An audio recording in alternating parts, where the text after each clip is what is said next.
La Côte d'Ivoire est confrontée à une épidémie de poliomyélite depuis février 2020 due à un nouveau virus dérivé d'une souche vaccinale PVDV de type 2. Au regard de cette situation, les partenaires au développement tels que l'OMS, l'Organisation mondiale de la santé, la Fondation Bill et Melinda Gates, l'équipe d'intervention rapide contre la polio en Afrique et l'Initiative mondiale pour l'éradication de la polio ont décidé d'accompagner l'État ivoirien. Cet appui a permis la mise en place d'une unité de coordination de la riposte à l'urgence polio grâce à un financement de $300 000 de la Fondation Bill et Melinda Gates, soit environ 162 millions de francs CFA. Le projet a été mis en œuvre par l'ONG VSO, Voluntary Service Overseas International. Les bâtiments abritant cette nouvelle unité ont été inaugurés le 28 janvier 2021 à Abidjan. C'est un bâtiment de 6 bureaux d'environ 24 mètres carrés, une salle de réunion high-tech avec le matériel de dernière génération pour les visioconférences, donc de sorte qu'on puisse faire aisément nos réunions pour analyser les performances de la vaccination et de la surveillance, mais de sorte qu'on puisse aussi rentrer en interaction avec les régions, les districts sanitaires, les pays limitrophes, les autres pays.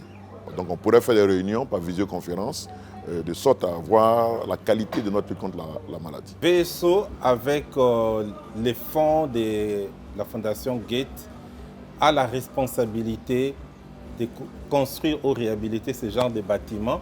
La Côte d'Ivoire a pris une moyenne très appréciable de 2 mois et demi. C'est ce qui fait que c'est le premier pays dans les 10 pays que nous appuyons qui a fait cette cérémonie aujourd'hui.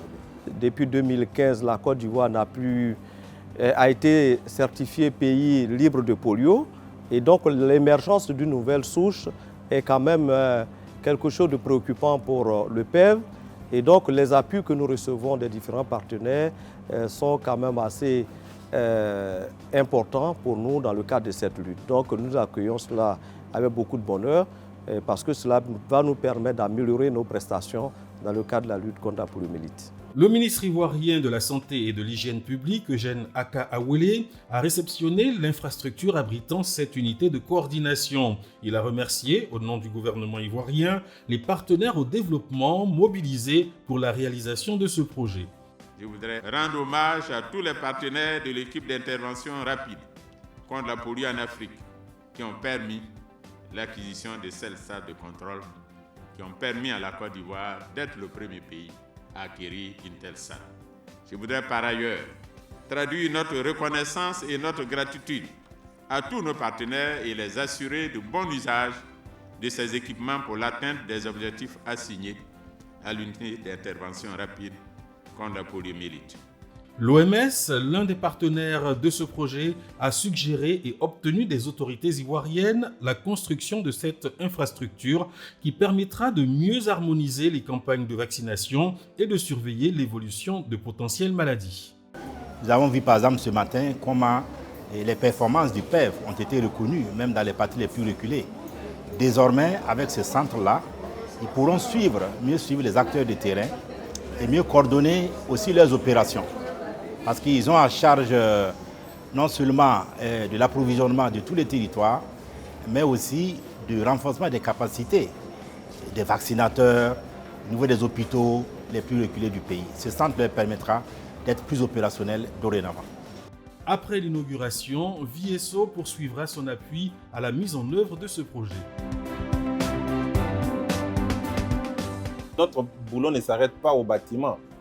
Notre boulot se continue puisque le pays doit avoir ce qu'on appelle les IOC, donc les centres d'opération d'urgence fonctionnels. Ce n'est pas seulement les bâtiments, ça suffit, c'est un groupe des hommes et des femmes qui sont là, qui sont appuyés. On aura des mécanismes pour continuer à suivre l'évolution de la polio.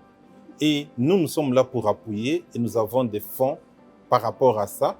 Et jusqu'à ce que nous serons sûrs que le gouvernement prend totalement le leadership de ces programmes. Hormis la Côte d'Ivoire, VSO travaille à rendre opérationnelles des unités de cette envergure dans d'autres pays d'Afrique afin d'optimiser la dynamique mondiale visant à éradiquer définitivement la poliomyélite.